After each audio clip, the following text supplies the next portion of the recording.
Hari ini saya ingin menceritakan sebuah kisah dari seorang guru Ayurveda yang terkenal tentang bagaimana seseorang harus minum air putih untuk menyingkirkan penyakit-penyakit seperti nyeri tubuh, masalah pencernaan, dan kelelahan. Jadi mari kita mulai dengan kisah yang terkenal ini. Teman-teman, banyak dari kita yang menganggap air sebagai hal yang biasa sehingga kita berpikir bahwa kita dapat meminumnya kapanpun kita mau dan dalam jumlah berapapun yang kita inginkan. Tapi ini sepenuhnya salah, karena meskipun air tampak sederhana, air sangat penting bagi tubuh kita. Agar semua organ tubuh dapat berfungsi dengan baik, racun yang dihasilkan dalam tubuh harus dibuang, mulai dari sistem pencernaan hingga kulit, dan dari penambahan berat badan hingga penurunan berat badan. Air memainkan peran penting dalam semua ini. Oleh karena itu, penting untuk mengetahui jumlah air yang tepat, cara yang tepat untuk meminumnya, kapan harus meminumnya, dan bagaimana cara meminumnya.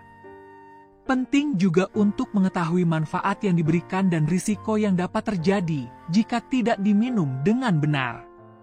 Faktanya, tidak peduli seberapa baik pola makan Anda, tubuh Anda tidak akan dapat menggunakannya dengan baik jika Anda tidak mengonsumsi air dengan benar, yang dapat menyebabkan masalah seperti sembelit, gas, masalah hati, kelemahan, kelelahan, batu ginjal, sistem kekebalan tubuh yang lemah, penyakit berulang, alergi kulit, noda, gatal-gatal, jerawat, komedo dan komedo putih, kulit yang sangat kering, kesulitan makan atau minum, nyeri sendi dan penumpukan lemak di daerah yang tidak diinginkan.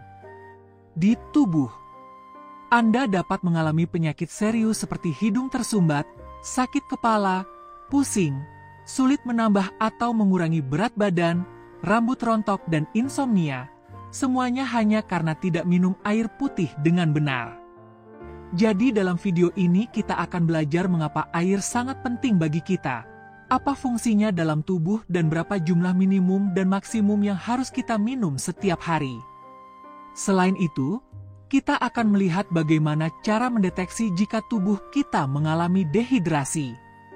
Anda juga akan belajar berapa gelas air yang harus Anda minum dalam satu waktu, bagaimana cara meminumnya, kapan waktu yang tepat dan kapan tidak meminumnya, yaitu bagaimana cara yang tepat untuk mengonsumsi air dan apakah air tersebut harus dalam keadaan dingin atau panas.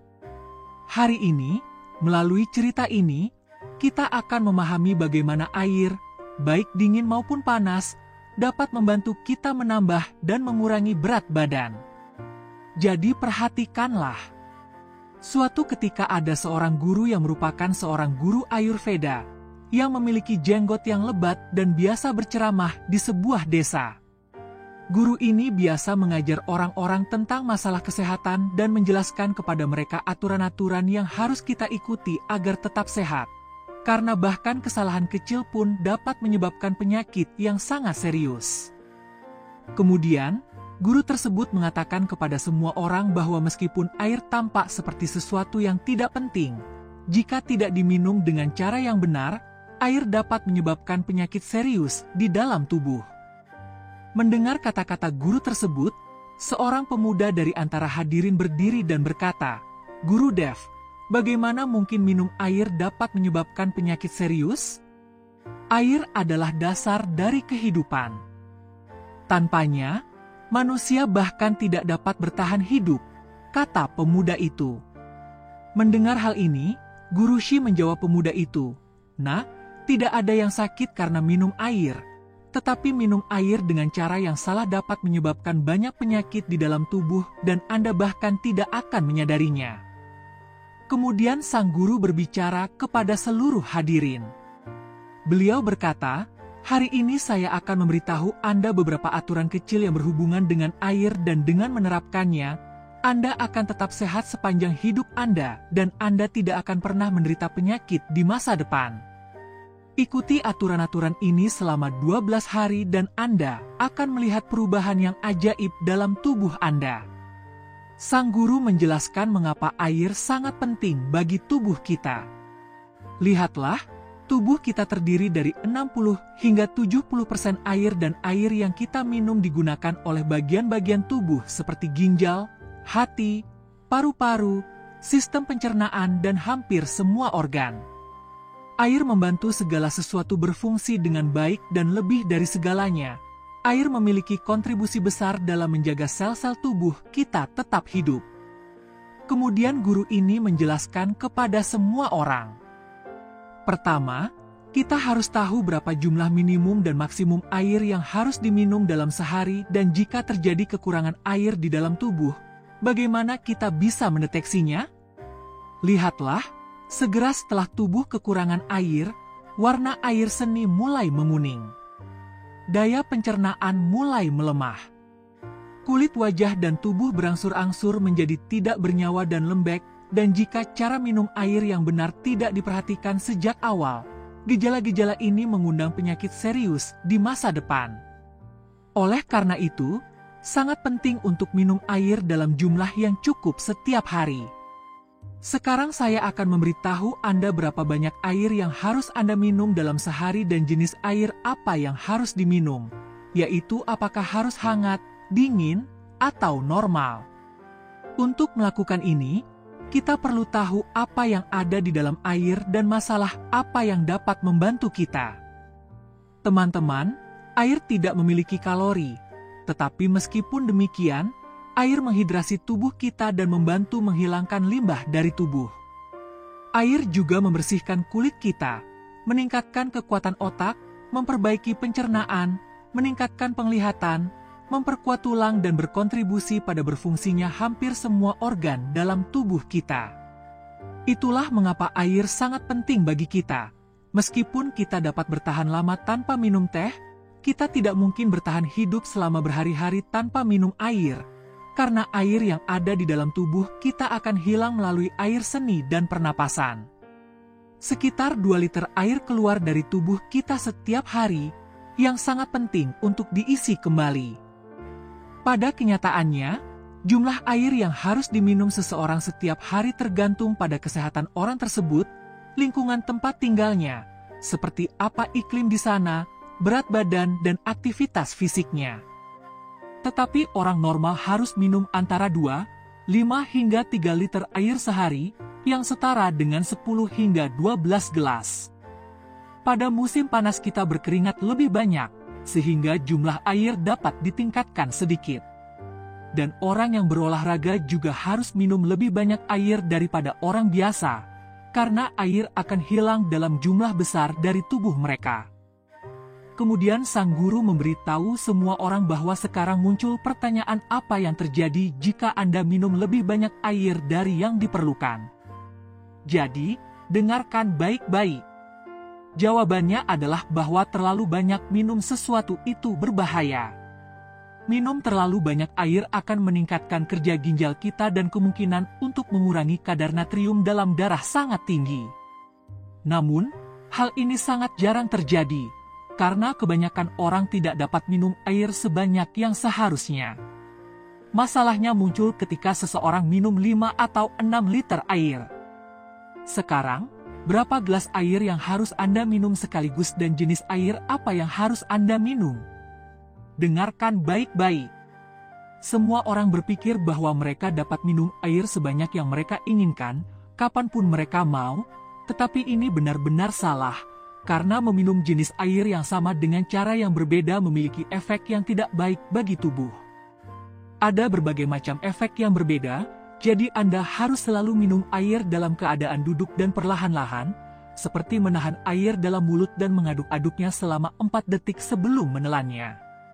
Dengan melakukan hal ini, air liur yang ada di mulut kita, yang bersifat basa, akan turun ke lambung dan menenangkan keasaman, yang sangat membantu untuk meningkatkan daya pencernaan. Ketika kita berdiri atau minum air dengan cepat, ginjal kita tidak dapat menyaring dengan baik. Selain itu, ketika kita minum air langsung dari botol dan bukannya menggunakan gelas, bersama dengan air, banyak gas yang ada di udara juga masuk ke dalam tubuh kita, yang meningkatkan kemungkinan nyeri sendi di masa depan. Inilah sebabnya mengapa Anda harus selalu minum air sambil duduk dan perlahan-lahan, dalam 4 atau 5 tarikan napas dan hanya minum 1 atau 1,5 gelas air pada satu waktu, atau sebanyak yang Anda butuhkan sesuai dengan rasa haus Anda. Jika Anda minum terlalu banyak air dalam satu waktu, ginjal tidak akan menyaringnya dengan baik, dan air akan keluar dari tubuh melalui air seni, tanpa digunakan oleh tubuh kita. Guru kemudian menjelaskan bahwa mereka sekarang harus memahami jenis air apa yang harus diminum, apakah air panas, dingin, atau pada suhu normal. Jika kita makan atau minum sesuatu yang sangat dingin, tubuh kita akan menghangatkannya terlebih dahulu sebelum kita dapat menggunakannya. Hal yang sama terjadi pada air ketika kita minum air dingin dari kulkas. Air terlebih dahulu dipanaskan di dalam perut kita sebelum dapat digunakan. Dalam proses ini, banyak energi yang terbuang dan tubuh kita juga harus menunggu sebelum dapat menggunakan air tersebut. Air yang tersisa di dalam perut tidak segera dihangatkan, dan air dingin juga mengeraskan makanan yang telah kita makan, yang memperlambat proses pencernaan dan meningkatkan masalah sembelit. Itulah sebabnya mengapa air harus selalu dalam suhu normal atau suam-suam kuku, karena tubuh kita menggunakan air suam-suam kuku dengan segera, dan ini sangat membantu dalam memecah makanan yang kita makan, yang meningkatkan daya pencernaan dan meningkatkan kesehatan perut. Guru kemudian menjelaskan bahwa mereka sekarang harus tahu kapan harus minum air putih dan kapan tidak minum air putih. Ini adalah area di mana orang sering melakukan banyak kesalahan yang sering membuat mereka menjadi korban penyakit. Lebih penting untuk mengetahui kapan tidak minum air putih daripada kapan harus minum air putih. Jadi pertama-tama kita akan melihat kapan sebaiknya tidak minum air putih, dan kemudian kita akan melihat kapan waktu yang tepat untuk minum air putih, baik sebelum makan atau setelah makan. Tidak ada salahnya meminum seteguk atau 2 teguk air sebelum makan, karena hal ini dapat membantu makanan kering untuk masuk dengan mudah ke dalam tenggorokan dan mencegah Anda dari cegukan. Namun, ketika mereka mengatakan 1 atau 2 teguk, itu berarti Anda harus minum secukupnya untuk membasahi tenggorokan Anda, tetapi sangat salah untuk minum segelas penuh atau sejumlah besar air sebelum atau sesudah makan. Karena minum air segera setelah makan akan mengencerkan makanan terlalu banyak yang membuat perut kita sulit untuk mencerna. Cairan lambung tidak dapat keluar dengan baik dan proses pencernaan menjadi sangat lambat. Oleh karena itu, Anda harus selalu minum air putih setelah 45 menit sampai 1 jam setelah makan, dan sebelum makan Anda harus minum air putih setelah mengisi perut Anda 1 jam sebelum makan. Selanjutnya, sang guru mengatakan kepada semua orang bahwa minum air sebelum tidur di malam hari atau setelah bangun tidur secara tiba-tiba adalah hal yang salah. Meskipun air sangat bermanfaat di siang hari, minum terlalu banyak air di malam hari juga sama berbahayanya. Saat kita tidur, tubuh kita tidak terlalu aktif, yang menyebabkan air dalam tubuh kita mencapai ginjal untuk disaring tanpa digunakan dengan benar, sehingga menyebabkan kerusakan besar pada ginjal. Selain itu, hal ini dapat menyebabkan Anda terbangun di malam hari untuk pergi ke toilet beberapa kali, sehingga sulit untuk kembali tidur. Oleh karena itu, Anda harus berusaha memenuhi kebutuhan air di siang hari sebanyak mungkin, karena dengan sering minum air, air akan terbuang di dalam tubuh tanpa digunakan dan dibuang melalui urin. Hal ini dapat menyebabkan masalah sering buang air kecil. Ketika Anda menyadari bahwa air seni Anda tidak berwarna kuning, tetapi benar-benar jernih seperti air, itu berarti pada saat itu Anda tidak membutuhkan air lagi. Jadi, setelah buang air kecil, tunggulah setidaknya 15-20 menit sebelum minum air untuk memberikan waktu bagi ginjal Anda untuk beristirahat. Jika tidak, sering minum air putih dapat menyebabkan buang air kecil terus-menerus dan masalah dalam mengontrol urin dengan benar. Selanjutnya, sang guru mengatakan bahwa bahkan setelah makan buah-buahan, Anda tidak boleh langsung minum air putih. Misalnya, jika Anda makan buah-buahan dan sayuran mentah seperti mentimun, tomat, dan sebagainya, Anda tidak boleh langsung minum air putih setelahnya. Demikian pula, Anda tidak boleh minum air segera setelah makan pisang, semangka, delima, jeruk, anggur, ceri, dan buah-buahan lainnya, karena hal ini akan mengeraskan makanan yang telah Anda makan, sehingga memperlambat proses pencernaan dan dapat menyebabkan masuk angin pada beberapa orang. Selain itu, Anda tidak boleh minum air putih segera setelah mengonsumsi minuman yang sangat panas seperti teh, kopi, dan sup, karena dapat merusak gigi dan gusi Anda secara signifikan.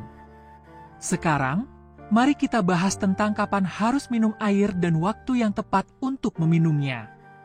Sama seperti kita mencuci dan membersihkan piring kita sebelum makan dan kemudian memakannya, demikian juga kita harus membersihkan perut kita setiap pagi sebelum makan dan minum.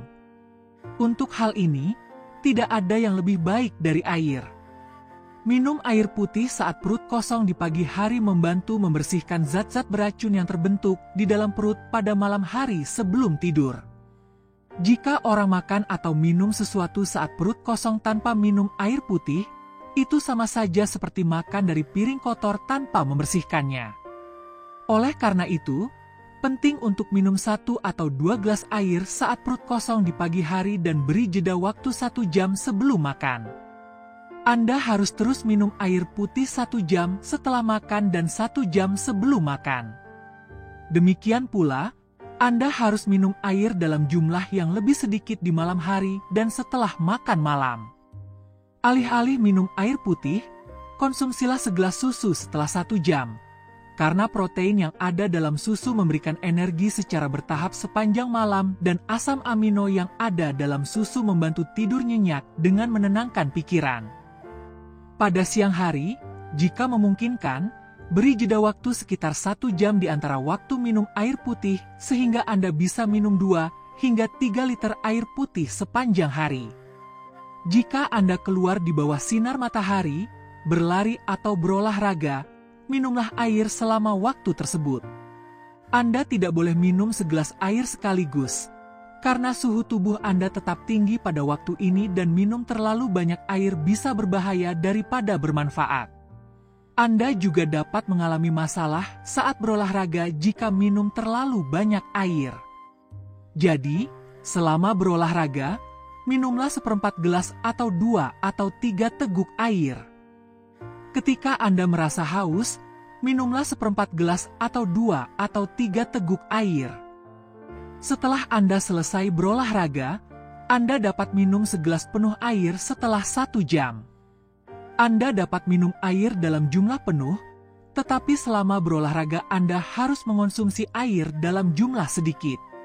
Minum air dengan cara ini membantu mengatasi banyak masalah dalam tubuh kita dan menjaga sistem pencernaan kita dalam kondisi yang baik. Hal ini sangat penting untuk menambah atau mengurangi berat badan, karena jika sistem pencernaan seseorang tidak dalam kondisi yang baik, maka tidak mungkin untuk menambah atau mengurangi berat badan. Mengadopsi metode minum air putih ini selama 12 hari akan meningkatkan kesehatan Anda dan Anda akan melihat efek yang sangat positif. Sekarang teman-teman, mari kita mulai kisah dari guru Ayurveda terkenal lainnya tentang bagaimana cara menghilangkan semua penyakit dan kelelahan dari tubuh. Kita semua ingin tetap cantik, sehat, dan awet muda. Kita semua ingin terlihat baik dan tidak pernah sakit. Namun, saat ini ada begitu banyak stres dan depresi dalam hidup sehingga bahkan mereka yang berusia 25 tahun terlihat seperti mereka yang berusia 50 tahun. Bayangkan apa yang terjadi pada mereka yang berusia 50-an. Hari ini saya akan memberitahu Anda tentang 4 buah yang akan membuat Anda tetap muda, energik, dan sehat bahkan di usia tua. Alam telah menyediakan banyak hal bagi kita yang dengan mengkonsumsinya, kita tidak akan pernah menghadapi masalah. Namun, kita sering menggunakan obat-obatan untuk tetap sehat dan awet muda, atau menggunakan produk mahal yang tersedia di pasaran. Tetapi izinkan saya memberitahu Anda bahwa alih-alih membuat Anda tetap muda dan sehat, produk-produk ini dapat menyebabkan banyak penyakit dalam tubuh Anda. Jadi, Jika Anda ingin awet muda dan terhindar dari penyakit, pastikan Anda menonton video ini sampai selesai dan bagikan informasi ini kepada anggota keluarga Anda. Jadi mari kita mulai. Suatu ketika ada seorang guru Ayurveda yang sangat berpengetahuan luas yang mengajarkan sebuah jalan. Dalam perjalanan menuju gubuknya, ia melewati sebuah desa. Sang guru telah melakukan perjalanan yang jauh, jadi dia memutuskan untuk beristirahat sejenak di sana. Beberapa muridnya menemaninya. Begitu sang guru tiba dan mulai beristirahat di bawah pohon, kerumunan orang berkumpul di sekelilingnya. Mereka semua bersujud kepada sang guru dan mengatakan bahwa ia adalah orang yang sangat tercerahkan, bahwa mereka telah mendengar tentang dirinya dan memintanya untuk memberikan pengetahuan kepada mereka. Setelah mendengarkan semua orang, sang guru tersenyum dan berkata, "Katakan padaku, apa masalah kalian semua?" Kemudian seorang pria tua dari kerumunan berdiri dan berkata, Maharaj, saya baru berusia 40 tahun, tetapi saya tidak dapat melakukan pekerjaan apapun. Saya sangat lelah, saya merasa kaki saya sudah tidak kuat lagi dan tidak bisa berjalan bahkan untuk jarak yang dekat. Banyak penyakit telah menyerang tubuh saya. Tolong beritahu saya solusi untuk masalah saya. Saya sudah berobat ke banyak tempat, tapi sejauh ini saya belum melihat adanya peningkatan kesehatan. Umur saya masih sangat panjang, tetapi jika saya terus seperti ini, saya akan segera meninggal. Sementara itu, seorang pemuda berusia 25 tahun ada di sana, tetapi dia tampak berusia 50 tahun. Tampak jelas bahwa ia juga bersujud kepada sang guru dan berkata, Maharaj, usia saya baru 25 tahun, tetapi saya terlihat jauh lebih tua. Saya memiliki keriput di wajah saya, energi dalam tubuh saya benar-benar habis. Saya hanya melakukan sedikit pekerjaan dan menjadi sangat lelah untuk melakukan apapun. Saya merasa sangat malas, tidak ingin melakukan apapun dan selalu merasa lelah. Tolong beritahu kami beberapa solusi sederhana, agar kami tidak menghabiskan terlalu banyak uang dan kesehatan kami benar-benar baik-baik saja. Mendengarkan masalah semua orang yang hadir dalam pertemuan itu, sang guru tersenyum dan berkata, saya punya solusi untuk semua masalah Anda. Ini tidak akan menghabiskan banyak uang dan tidak akan membahayakan Anda. Mendengar perkataan sang guru, semua orang yang hadir merasa senang dan bertanya, tolong beritahu kami.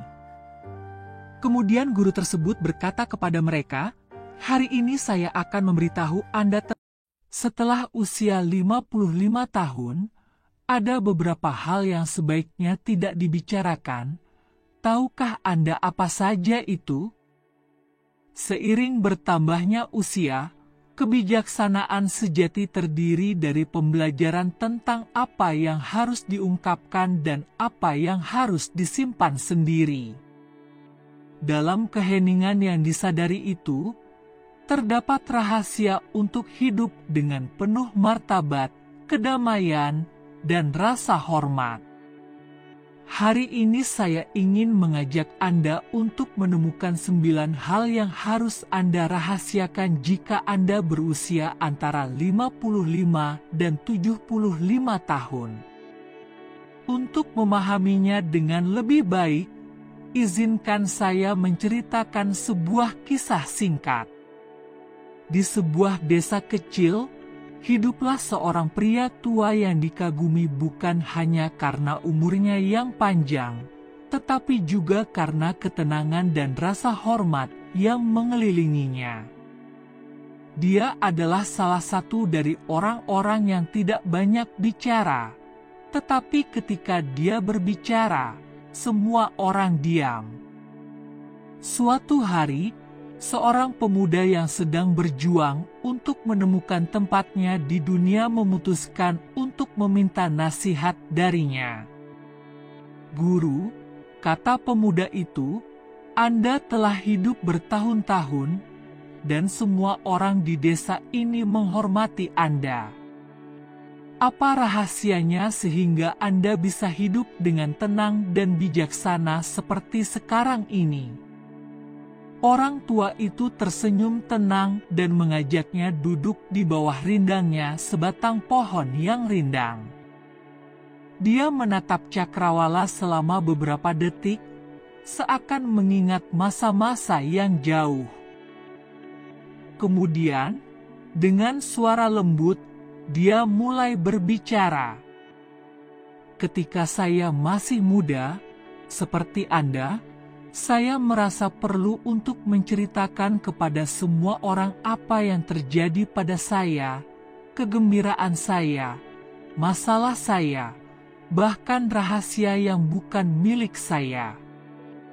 Saya pikir dengan berbagi segala sesuatu akan membuat saya merasa lebih terhubung dengan orang lain, lebih dimengerti. Namun seiring berjalannya waktu, saya menyadari bahwa semakin banyak saya berbicara, saya menjadi semakin rentan. Kata-kata saya jatuh ke telinga orang-orang yang tidak selalu bermaksud baik, dan segera saya mulai merasakan kedamaian saya memudar. Saya belajar bahwa tidak semua orang perlu mengetahui segala sesuatu tentang Anda." Pemuda itu yang tertarik menatapnya dengan saksama. "Lalu apa yang Anda lakukan?" tanyanya. "Saya memutuskan bahwa tidak semua hal yang terjadi dalam hidup saya harus diketahui publik. Ada hal-hal yang terlalu berharga, terlalu intim untuk dibagikan. Saya mulai memilih dengan hati-hati apa yang saya katakan, kapan saya mengatakannya, dan kepada siapa saya mengatakannya. Bukan karena takut, tetapi karena saya mengerti bahwa kebijaksanaan adalah cara untuk melindungi kedamaian batin saya, kedamaian yang sama seperti yang Anda lihat dalam diri saya hari ini." Pemuda itu mengangguk perlahan, mulai memahami kata-kata pria tua itu. Ini bukan masalah diam demi diam, tetapi berbicara hanya apa yang diperlukan, melindungi aspek-aspek tertentu dari kehidupan untuk menjaga ketenangan. Pria tua itu, dengan senyum tipis, menyimpulkan, "Kebijaksanaan bukanlah mengatakan segala sesuatu, tetapi mengetahui apa yang harus disimpan untuk diri sendiri." Kebijaksanaan adalah perisai yang melindungi martabat Anda. Dan seiring berjalannya waktu, Anda akan menyadari bahwa hidup dengan lebih sedikit kebisingan dari luar akan membuat Anda lebih dekat dengan diri Anda sendiri. Tanpa basa-basi, pria tua itu bangkit dan melanjutkan perjalanannya, meninggalkan pemuda itu dengan sebuah pelajaran yang akan terngiang di benaknya untuk waktu yang lama. Sang pemuda yang masih termenung merasa sangat penasaran. Ada sesuatu dalam kata-kata orang tua itu yang sangat berkesan baginya, tetapi dia masih ragu. "Guru," tanyanya dengan tulus, "saya mengerti bahwa tidak semua hal harus dikatakan, tetapi hal-hal seperti apa yang harus dirahasiakan? Bagaimana seseorang tahu apa yang harus dibagikan dan apa yang harus disimpan untuk diri sendiri?" Pria tua itu, dengan senyum tenang yang sepertinya menyembunyikan pengalaman bertahun-tahun, memandang pemuda itu dan mengangguk. "Ah, itu pertanyaan yang bijaksana. Ada beberapa aspek dalam hidup kita yang, jika terlalu banyak dibagikan, dapat menyebabkan lebih banyak kerugian daripada kebaikan. Dan saya tidak hanya berbicara tentang bagaimana orang lain memandang kita, tetapi juga kedamaian batin kita sendiri. Pemuda itu menatapnya dengan penuh semangat menunggu jawabannya. Pria tua itu melanjutkan, "Seiring bertambahnya usia, kita mulai menyadari bahwa beberapa hal yang dulu kita anggap penting untuk dikatakan tidak lagi penting untuk dikatakan. Seiring berjalannya waktu, kita menyadari bahwa melindungi otonomi diri sendiri sangatlah penting. Dengan menceritakan segala sesuatu kepada orang lain, tanpa disadari kita telah memberikan potongan-potongan diri kita sendiri yang mungkin seharusnya tetap berada di dalam diri kita sendiri." Pria tua itu berhenti, membiarkan angin mengisi keheningan di antara mereka. "Ada beberapa hal, teman mudaku, yang tidak perlu lagi kamu ceritakan, bukan karena hal itu buruk atau memalukan, tetapi karena di dalam kebisuan itu terdapat kekuatanmu, kendali atas hidupmu. Kebijaksanaan sejati tidak terletak pada apa yang kita katakan, tetapi pada apa yang kita pilih untuk tidak katakan. Orang lupa bahwa diam juga merupakan sebuah respon." Pemuda itu terkejut. Untuk pertama kalinya, ia memahami bahwa ini bukan hanya tentang menyimpan rahasia, tetapi tentang menjaga aspek-aspek tertentu dalam hidupnya sebagai benteng pribadi yang tidak tergoyahkan oleh pendapat atau interpretasi orang lain. Jadi, apa yang tidak saya bagikan akan memperkuat saya, gumamnya dalam hati. Pria tua itu berdiri, mengakhiri percakapan. "Dan ketika Anda mencapai usia saya, Anda akan mengerti dengan lebih jelas." Sekarang setelah kita melihat pelajaran berharga dari pria tua ini, saya ingin mengajak Anda untuk merenungkan kehidupan Anda sendiri.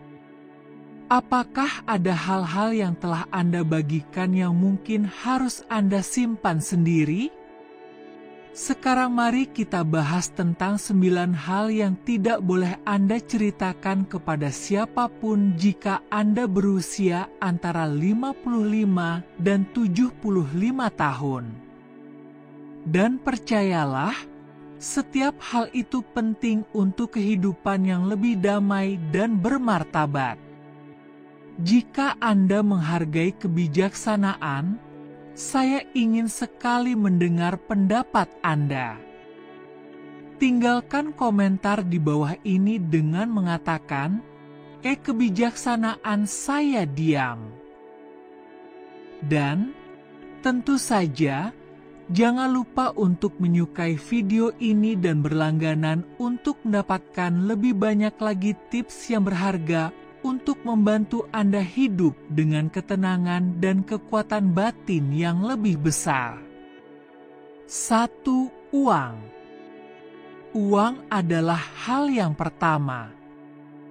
Dalam situasi apapun, bukalah ide yang baik untuk berbagi rincian spesifik tentang situasi keuangan Anda.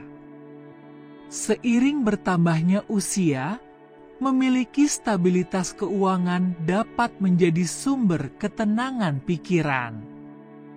Namun, di saat yang sama, hal ini juga merupakan area yang rentan.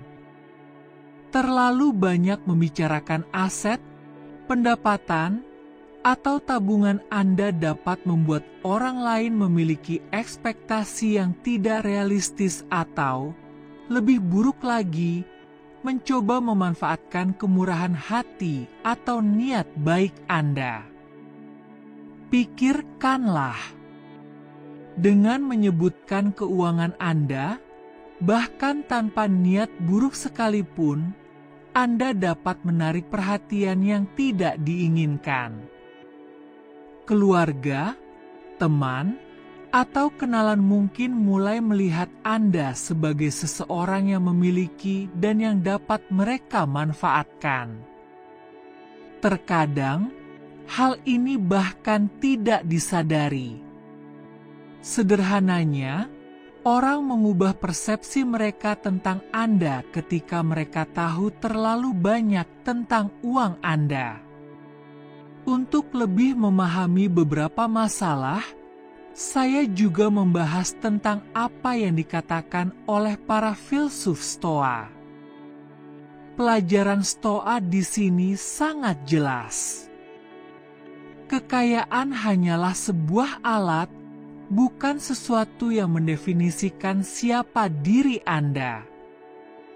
Kaum Stoa, seperti Seneca, mengingatkan kita bahwa nilai sejati bukanlah pada apa yang Anda miliki, tapi pada bagaimana Anda mengelola harta tersebut. Merahasiakan keuangan Anda tidak hanya melindungi Anda dari ekspektasi orang lain, tetapi juga menjaga ketenangan batin Anda. Dengan merahasiakan bagian hidup Anda ini, Anda terhindar dari penilaian yang tidak perlu dan risiko orang lain salah menafsirkan niat atau posisi Anda. 2. Usia. Sekarang mari kita bahas tentang sesuatu yang, meskipun alami, dapat menjadi masalah yang sensitif. Usia. Kita tahu bahwa berlalunya waktu tidak dapat dihindari, tetapi terus-menerus membicarakan usia Anda dapat mengubah cara orang lain melihat Anda. Seringkali, terlalu fokus pada tahun-tahun yang telah Anda jalani dapat membuat orang mulai merendahkan Anda atau melihat Anda sebagai orang yang terbatas dalam hal apa yang bisa dan tidak bisa Anda lakukan. Mungkin Anda sudah menyadarinya. Ketika Anda menyebutkan usia Anda, beberapa orang langsung melabeli Anda, memasukkan Anda ke dalam sebuah kotak. Mungkin dengan maksud baik, mereka mulai memperlakukan Anda seolah-olah Anda lebih rapuh atau kurang mampu. Atau lebih buruk lagi, Anda mungkin mulai mempercayainya sendiri. Bahaya sebenarnya dari terlalu banyak membicarakan usia adalah Anda dapat membatasi diri Anda sendiri tanpa menyadarinya. Namun, inilah kebenarannya. Usia Anda tidak mendefinisikan Anda. Yang terpenting adalah bagaimana Anda menjalani hidup Anda, bagaimana Anda menggunakan setiap hari yang Anda miliki. Anda memiliki pengalaman, Anda memiliki kebijaksanaan, dan itulah yang seharusnya bersinar. Usia hanyalah sebuah angka. Yang terpenting adalah apa yang Anda lakukan dengan tahun-tahun itu. Bagaimana Anda tetap ingin tahu, aktif, dan penuh dengan tujuan. Alih-alih berfokus pada berlalunya waktu, fokuslah pada apa yang dapat Anda lakukan hari ini. Kaum Stoa mengajarkan kita untuk tidak mengkhawatirkan apa yang tidak dapat kita kendalikan. Dan perjalanan waktu memang seperti itu, tak terelakkan, tetapi tidak membatasi. Yang bisa Anda kendalikan adalah bagaimana Anda memilih untuk hidup, sikap dan tindakan apa yang Anda ambil dari hari ke hari. 3 rahasia keluarga.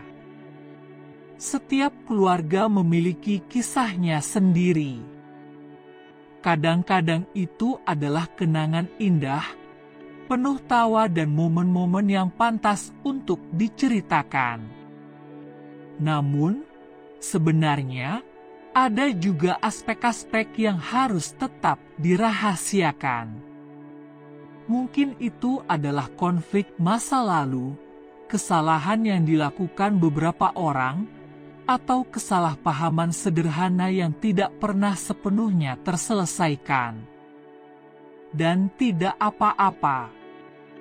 Tidak semua hal dalam hidup perlu diekspos, terutama jika menyangkut keintiman keluarga.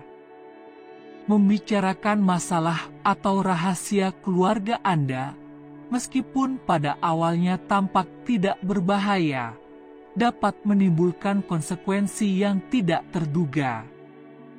Berapa kali kita mendengar bahwa komentar yang salah tempat dapat menimbulkan ketegangan di antara keluarga, membuka luka lama, atau bahkan mempermalukan seseorang yang dekat dengan Anda?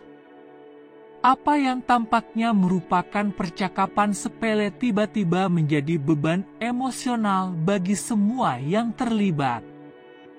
Kaum Stoa selalu menekankan pengendalian diri, kemampuan untuk menguasai impuls dan emosi kita. Hal ini juga berlaku dalam berbicara. Terkadang diam adalah tanda penghormatan, tidak hanya untuk orang lain, tetapi juga untuk diri sendiri. Melindungi rahasia keluarga bukanlah tentang menyembunyikan kebenaran, melainkan tentang menghindari menyebabkan kerugian yang tidak perlu. Selain itu, dengan menjaga kerahasiaan, Anda juga melindungi unit keluarga. Ini adalah cara untuk menjaga ikatan yang membuat kita tetap terhubung, karena pada akhirnya, apa yang terjadi di dalam sebuah keluarga harus diselesaikan di dalam keluarga. Membagi masalah tertentu dengan orang luar hanya akan menambah komplikasi yang tidak diinginkan dan penilaian dari luar. 4. Kesehatan. Masalah kedua adalah masalah pribadi. Kesehatan Anda. Terutama seiring bertambahnya usia, kesehatan kita menjadi isu sentral dalam hidup kita. Pemeriksaan kesehatan, pengobatan, perawatan, semua ini adalah bagian dari kehidupan kita sehari-hari. Tetapi bukan berarti kita harus membicarakannya secara terbuka dengan semua orang. Anda mungkin merasa perlu untuk berbagi tentang apa yang Anda rasakan, atau memberitahu orang lain tentang suatu penyakit atau perawatan, tetapi Anda harus berhati-hati. Kesehatan adalah sesuatu yang secara langsung memengaruhi cara orang lain memandang Anda. Terlalu banyak membicarakan masalah medis Anda dapat secara tidak sengaja membuat orang lain melihat Anda lebih rapuh atau membutuhkan bantuan daripada yang sebenarnya. Selain itu, seberapa sering Anda menyadari bahwa ketika Anda menyebutkan suatu penyakit, semua orang memiliki pendapat atau saran yang tidak Anda minta?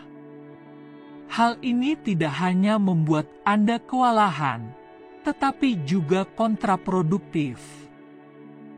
Kontrol atas kesehatan Anda juga merupakan masalah otonomi. Ketika Anda berbicara terlalu banyak tentang masalah medis Anda menyerahkan sebagian kendali tersebut kepada orang lain yang memungkinkan mereka untuk membentuk opini atau penilaian tentang hidup Anda.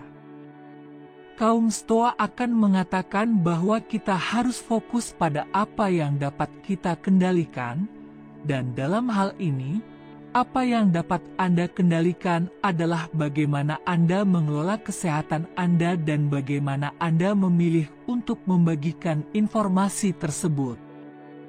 5. Beramal. Kita semua tahu bahwa membantu orang lain adalah salah satu tindakan paling mulia yang dapat kita lakukan dalam hidup.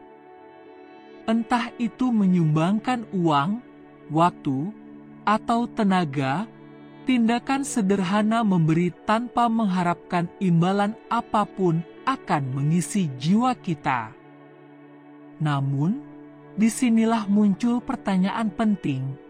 Apakah semua orang perlu tahu apa yang Anda lakukan? Anda mungkin pernah menjumpai orang-orang yang selalu berbicara tentang tindakan amal mereka, seolah-olah mereka ingin memastikan bahwa seluruh dunia mengetahui kedermawanan mereka. Dan secara alamiah, manusia memang mencari pengakuan. Namun, disitulah letak tantangan yang sebenarnya. Memberi tanpa mengharapkan kemuliaan. Karena ketika Anda berbagi setiap tindakan amal yang Anda lakukan, fokusnya tidak lagi pada tujuan dan mulai berbalik pada diri Anda. Amal akan kehilangan kemurniannya ketika kita mengubahnya menjadi sebuah tontonan.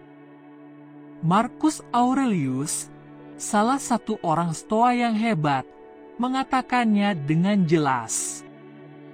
Cara terbaik untuk menolong adalah tanpa mencari kemuliaan atau imbalan. Kaum Stoa percaya pada kebajikan demi kebajikan itu sendiri, bukan karena ingin dipuji. Memberi dengan diam-diam, tanpa mengharapkan pengakuan, adalah bentuk kedermawanan yang paling tinggi. Karena penerima manfaat yang sebenarnya adalah orang lain, bukan ego Anda.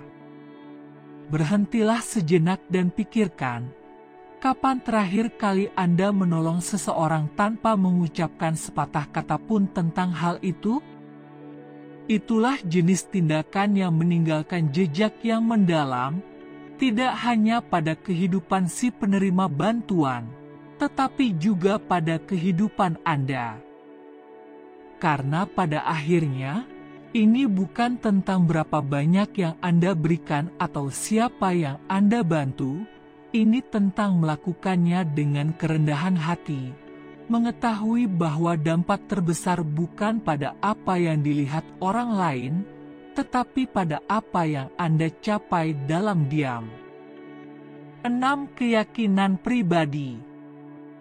Dan sekarang mari kita beralih ke medan yang sama intimnya. Keyakinan pribadi Anda. Sepanjang hidup, kita membentuk opini dan keyakinan berdasarkan pengalaman kita, apa yang kita jalani, apa yang kita pelajari. Dan keyakinan-keyakinan ini adalah milik kita sendiri, bagian dari identitas kita.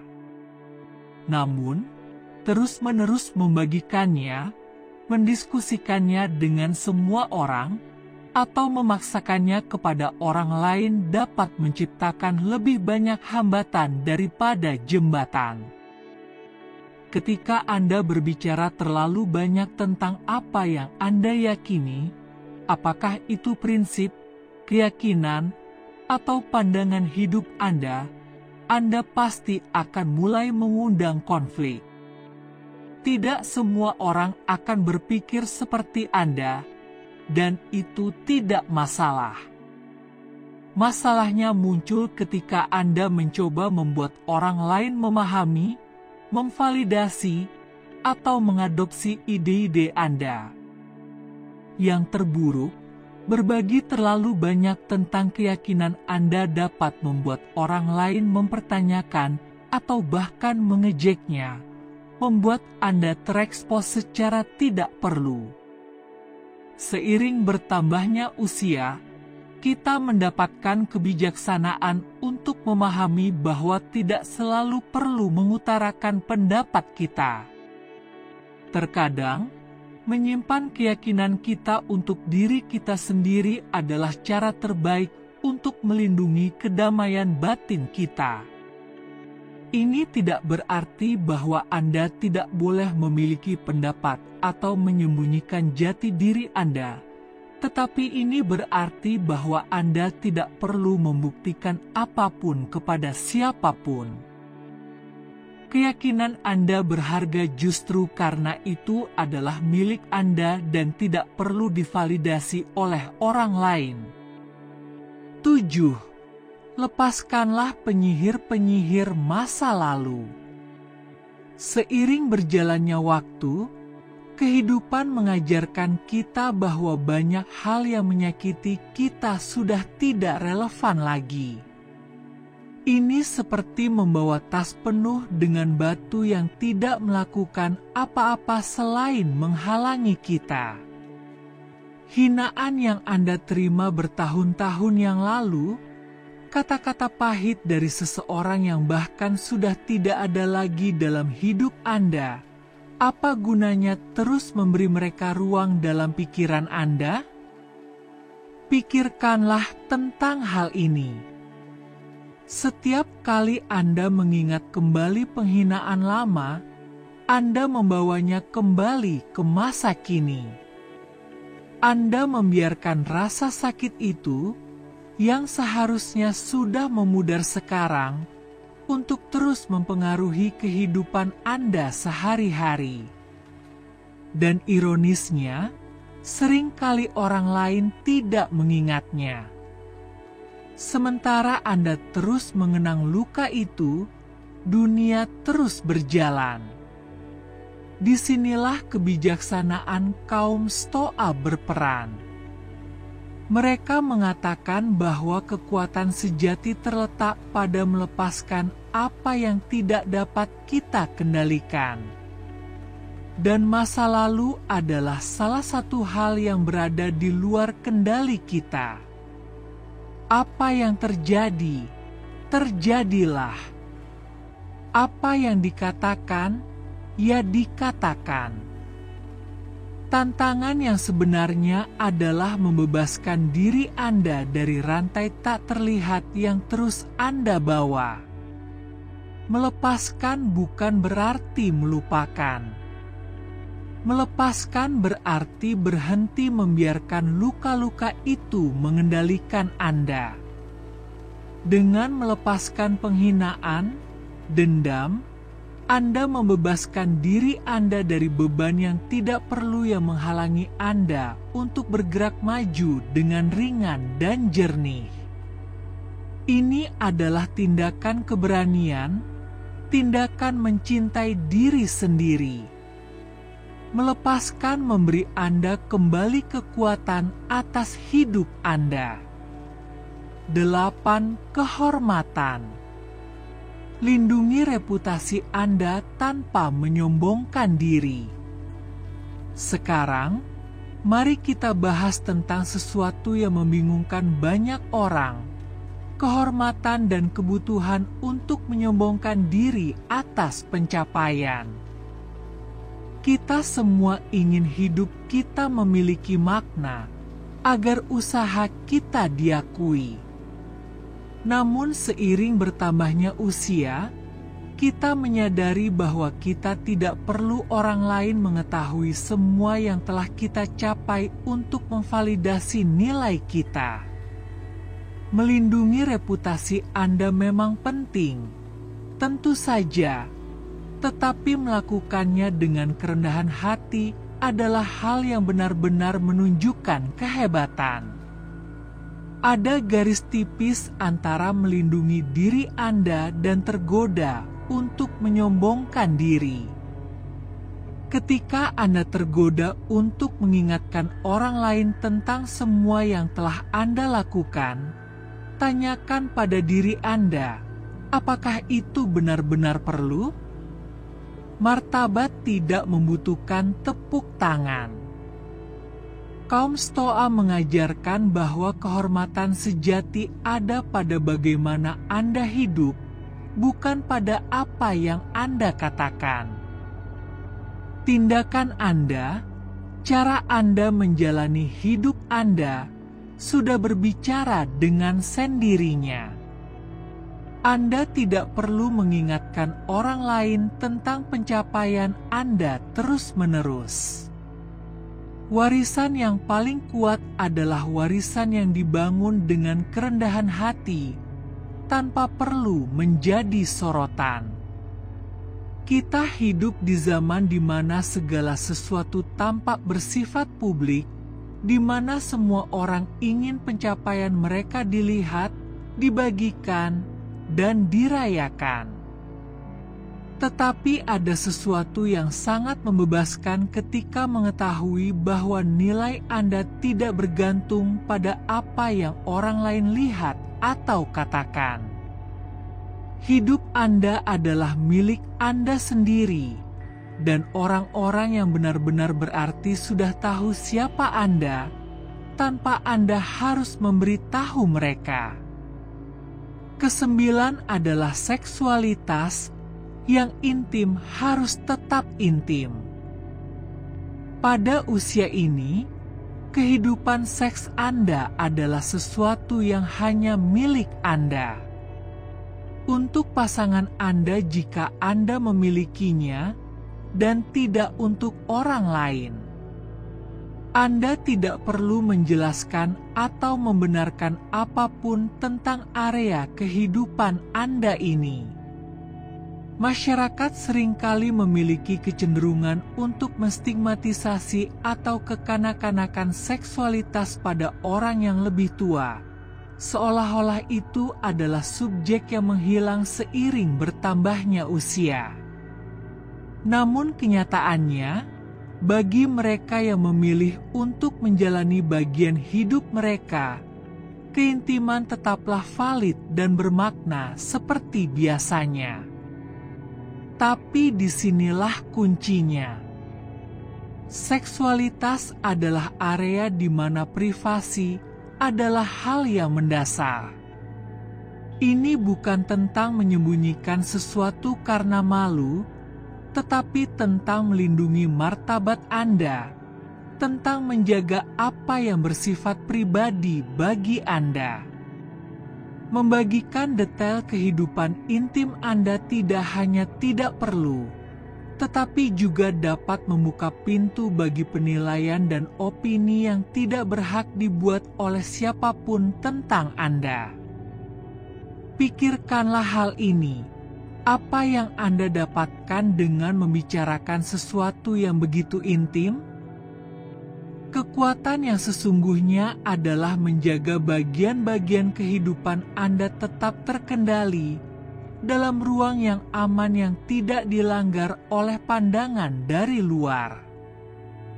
Ketika Anda menjaga hal-hal yang paling pribadi, Anda memastikan bahwa Anda hidup dengan anggun, tanpa penjelasan, tanpa harus mengekspos diri Anda pada keingintahuan atau penilaian orang lain.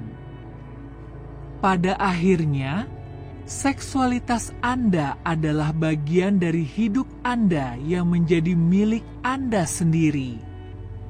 Sepanjang poin-poin ini kita telah berbicara tentang pentingnya kebijaksanaan, tentang apa yang kita pilih untuk disimpan dan apa yang kita pilih untuk tidak dibagikan. Itulah kebijaksanaan dalam bentuknya yang paling murni. Hidup, terutama pada tahap ini, adalah tentang apa yang kita lakukan dan apa yang tidak kita lakukan, apa yang kita katakan dan apa yang kita pilih untuk diam. Melindungi privasi Anda adalah cara untuk melindungi diri Anda sendiri, menjadi tua dengan bermartabat, dengan kekuatan batin yang tidak memerlukan persetujuan dari luar. Ini bukan tentang menutup diri Anda dari dunia, tetapi tentang memilih dengan hati-hati apa yang Anda bagikan dan dengan siapa Anda membaginya. Karena pada akhirnya, kedamaian sejati datang dari hidup dengan tenang dan selaras dengan diri Anda sendiri.